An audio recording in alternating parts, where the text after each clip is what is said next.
देख रहे हैं सुदर्शन न्यूज। तो चलिए ब्रेक के बाद स्वागत है आपका। बात करते हैं राजस्थान की। राजस्थान में विधानसभा चुनाव को लेकर महासंग्राम जोरों पर है और ऐसे में बीजेपी और कांग्रेस सहित राष्ट्रीय लोकतांत्रिक पार्टी यानी कि आरएलपी भी चुनावी मैदान में अपनी ताकत दिखाती हुई नजर आ रही है।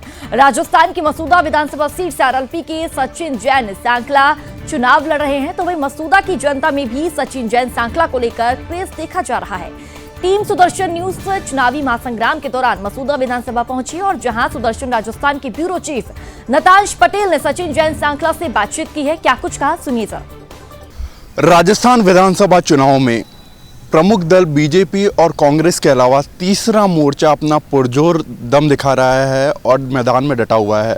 इसी की मिसाल हमें अजमेर से सटे हुए मसूदा विधानसभा क्षेत्र में देखने को मिल जाती है, जहां पर आरएलपी प्रत्याशी जो हैं वो पुरजोर मेहनत से मैदान में डटे हुए हैं और बीजेपी हो चाहे कांग्रेस हो, दोनों से काफ़ी आगे रुझान उनके मिल रहे हैं। वहीं हमारे साथ इस वक्त मौजूद हैं, हम उनसे जानने की कोशिश करेंगे कि क्या उनके प्लानिंग रहती है नेक्स्ट, और साथ ही हम उनका स्वागत करेंगे। जी सर, सुदर्शन न्यूज़ में आपका बहुत बहुत स्वागत है। सर बहुत बहुत स्वागत आपके पूरे चैनल का। आज आप लोग जो हमें अपडेट कर रहे हैं और जो आप लोगों ने अभी आरएलपी के बारे में जो बोला है, निश्चय ही सबसे पहले तो मैं माननीय हनुमान जी बेनीवाल साहब का, माननीय चंद्रशेखर जी आज़ाद साहब का, जिन्होंने मुझ पर विश्वास जगाकर मुझे पार्टी से टिकट दिया, और निश्चय ही उनका बहुत बहुत धन्यवाद, जिन्होंने पब्लिक के बीच में हमारी इस पहचान को और आगे बढ़ाई। जी सर, मैं आपसे जानना चाहूँगा कि आप कितने आत्मविश्वास से भरपूर हैं कि आप ही ये सीट पर एकमात्र दावेदार हैं और आप विजय हासिल करेंगे। सर सबसे पहली चीज़ तो ये जो आपका प्रश्न है, मैं आपको पूर्ण विश्वास के साथ में, राजस्थान के अंदर में 200 विधानसभाएं हैं और 200 विधानसभा के अंदर में आज आपको पूर्ण आश्वस्त होकर बोल रहा हूं कि सबसे पहली सीट मसूदा की जो आरएलपी के खाते में जा चुकी है। 3 तारीख को 11 बजे ये डिक्लेयर हो जाएगा कि आरएलपी के लिए पहली सीट माननीय बेनीवाल जी साहब के लिए। बिल्कुल बिल्कुल, हम भी उम्मीद करते हैं और आपको अभिनंदन इसके लिए। और मैं आपको बता दूं कि जो सचिन साहब हैं उन्होंने पहले यहाँ पर बतौर चेयरमैन भी काम कर चुके हैं और वो यहाँ पर जो विजयनगर जो है वहाँ से चेयरमैन रह चुके हैं और उन्होंने कई युवाओं के लिए काम करा है और आप खुद भी युवा हैं सर, तो ऐसे में कई युवाओं की उम्मीद आपको लेकर और ज़्यादा बढ़ जाती है। तो आप युवाओं को ऐसी क्या नए प्रोत्साहन या कई ऐसी नए इनिशिएटिव आप देंगे? सर आज की जो है वो युवा शक्ति, वो अपने आप को जितनी ऊर्जा के साथ काम कर रही है, वो लोग ये चाहते हैं कि उनका नेता ऐसा होना चाहिए जो हर पल के अंदर में उनके साथ रहे, उनके साथ बैठे, उनके साथ बातचीत करे।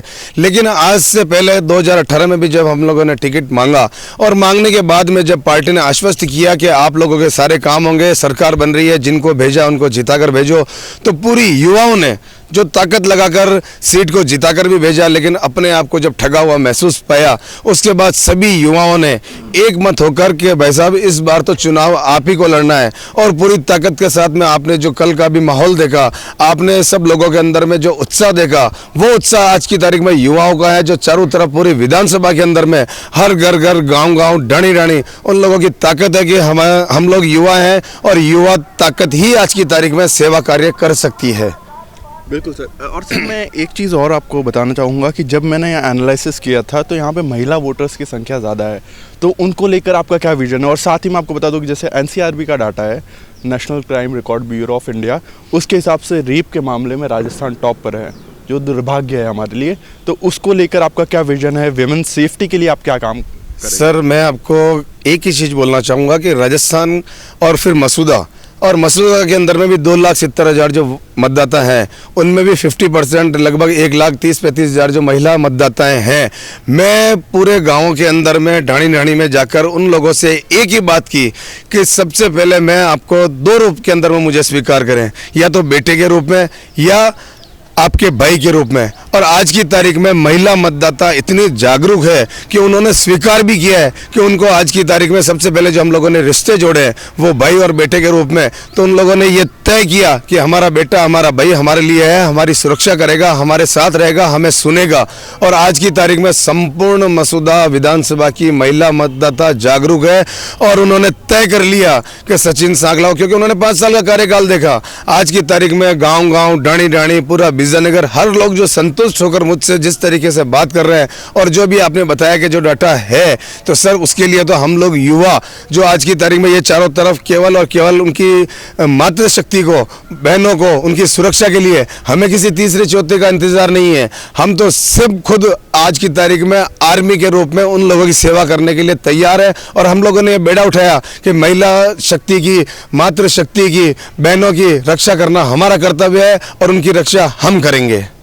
जी सर, मैं आपसे जानना चाहूँगा कि जितनी भी योजना है गहलोत सरकार लाए हैं, चिरंजीवी बीमा योजना, उसमें कई तारीफ़ें भी हो रही हैं, और आप उनके काउंटर में क्या पेश करेंगे या फिर आप क्या ऐसे प्रोत्साहन देना चाहोगे आपके वोटर्स को कि आप अगर विधायक बनते हैं तो आप ये सारे लोकल मुद्दे होंगे उनको कवर करेंगे? सर, सरकारी योजनाएं हैं और सरकार बनने के बाद में आज मैं भी आपको यही कह रहा हूँ, आप लोगों की वोट की ताकत से हम लोग विधानसभा के अंदर में जाएंगे। उसके बाद के अंदर में उस सीट का जो पावर होता है, उस पावर का काम होता है। हमने भी नगर पालिका के अंदर में काम किया। आज से पहले नगर पालिका के अंदर में 20 करोड़ से ऊपर के कभी काम नहीं हुए। हम लोगों ने 80-85 करोड़ रुपए तक के काम कराए। ये सारा काम वोट की ताकत का है। मैं नहीं बोल रहा हूँ कि मैंने अपनी जेब से पैसा खर्च करके ताकत के साथ में ये पैसा लगाया। आज की तारीख में मसूदा विधानसभा मुझे चयन करके आगे भेजेगी और काम की जो क्षमता है, तो निश्चय ही जो सरकारी योजनाएं हैं, जो सरकार बनेगी, उस सरकार के अंदर में हमारी जो भूमिका रहेगी। तो आज आपको स्पष्ट रूप से मैं कहना चाहूँगा कि ये जो योजना है, लोग बागों को जो भ्रमित करने की जो बात है, आदमी कोई भी कहता है कि मैंने किया, मैंने किया, मैंने किया। नहीं साहब, ये सब हम लोगों ने किया। ये हमारी ताकत है। जहाँ मैं पढ़ा है वहाँ कोई आदमी आगे नहीं बढ़ सकता, क्योंकि जनता का पैसा, आज की तारीख में सरकार के पास जो पैसा है किसका? जनता का पैसा है। वो केवल और केवल भ्रमित करके लोगों को कि ये पार्टी काम कर रही है, ये पार्टी काम कर रही है। ये सब पार्टी नहीं काम कर रही है, ये जनता काम कर रही है। जनता का पैसा जो आज की तारीख में आप लोग हर तरीके से जिन पे कर लगा के वसूल करके, वही पैसा आज की तारीख में जनता के ऊपर में खर्च किया जा रहा है। तो आज मैं आप लोगों के सामने, क्योंकि बेनीवाल साहब का, चंद्रशेखर जी आजाद साहब का एक ही ध्येय और उद्देश्य है कि पैसा आपका, ताकत आपकी, वोट आपका, सरकार चुनने का अधिकार आपका। और आज जो ये 5 सालों के बीच में जो आप लोगों को ये मौका मिलता है, तो आप लोगों से निवेदन है कि अगले 5 साल का इंतजार नहीं, इस 5 साल के अंदर में आप आपके सम्मान के लिए, आप आपके स्वाभिमान के लिए जो आप लोग तय करना चाहते हैं कि हमारा मुख्यमंत्री कैसा होना चाहिए, हमारा विधायक कैसा होना चाहिए, जो आप लोगों के बीच में उठ सके, बैठ सके, बातचीत कर सके, सीधा संवाद आपसे कर सके।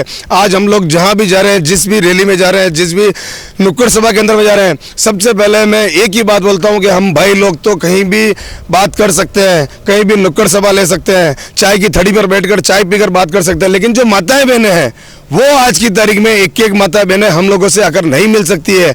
उसके लिए हमें एक साथ बैठकर जाजम बिछाकर उनकी सुनना, उनकी बात को समझना, ये सारी बातें तय करती है। तो आप लोगों से सिर्फ यही निवेदन कि आज की तारीख में अगर भय मुक्त राजस्थान चाहिए, भ्रष्टाचार मुक्त राजस्थान चाहिए, लोगों को सुनने की, सहन करने की क्षमता वाला राजस्थान चाहिए, तो वो मात्र और मात्र आरएलपी पार्टी है, हनुमान जी बेनीवाल साहब है। और हम लोग सब मिलकर ये कार्यक्रम करेंगे और राजस्थान को ऐसी ऊंचाइयों पर और आगे तक लेकर जाएंगे जहां आप लोग कल्पना भी नहीं कर सकते हो। लेकिन ये जो भी आपने बात कही कि ये केवल पार्टी कर रही है या कोई एक व्यक्ति कर रहा है या कोई व्यवस्था वाला, नहीं साहब, ये जनता का पैसा है, जनता की वोट का काम है। और वो लोग तय करने के बाद में जब हम लोग काम के उद्देश्य से आते हैं, तो केवल मैं पढ़ा नहीं चलेगा। ये केवल और केवल कार्यकर्ताओं की ताकत है। कार्यकर्ता जो चाहेगा वही काम होगा।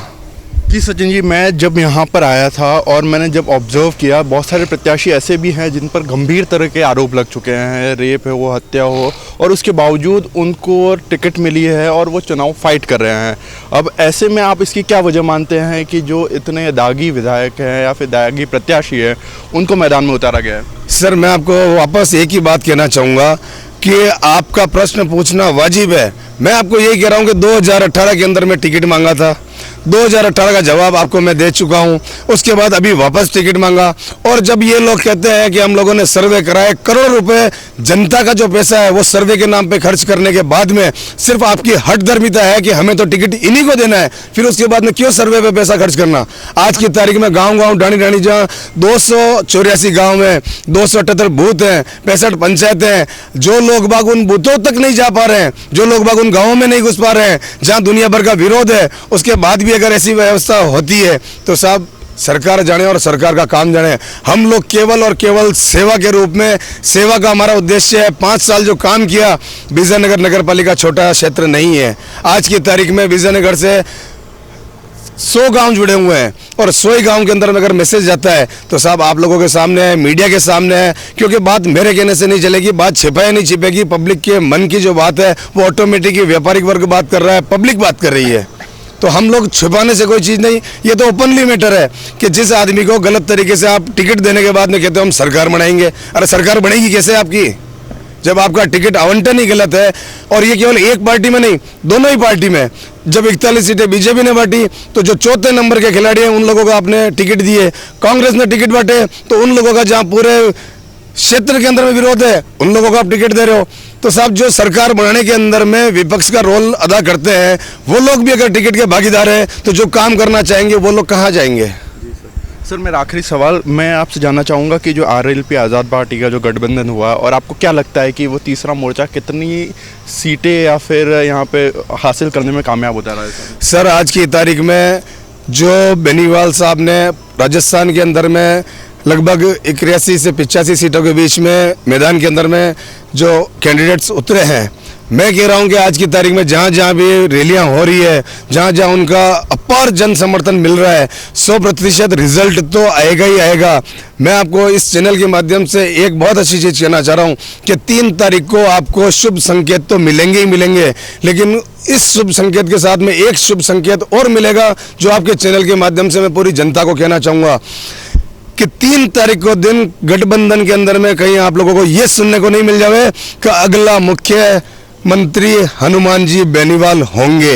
ये बहुत बड़ी बात आपके चैनल पे मैं बोल रहा हूं मैं, और ये चैनल पे विशेष गौर करके, क्योंकि ये जो मैं आपको शब्द बोल रहा हूं दुनिया भर के अंदर में लोगों की हालतें खराब हो रखी है, कैंडिडेट की हालत खराब हो रखी है, जीतने वाले खिलाड़ी तो जीतेंगे ही जीतेंगे, लेकिन ये आज आप चैनल के माध्यम से जरूर बताएं कि ये एक और पट्टी नीचे चालू हो जाएगी कि अगला मुख्यमंत्री हनुमान बेनीवाल होगा। जी सर, आपने गठबंधन की बात की, तो अब मैं ये जानना चाहूँगा कि आपका समर्थन किसको होता है, बीजेपी का होगा या कांग्रेस को? सर ये लोग जो तय करने वाले हैं, ये जो हमारे सुप्रीमो है वो तय करेंगे कि क्या होना है और क्या नहीं होना है। हमारा काम है कि सेना के रूप में उनके साथ में जुड़ना, हमारी पूरी सेना उनके साथ में जुड़ गई है।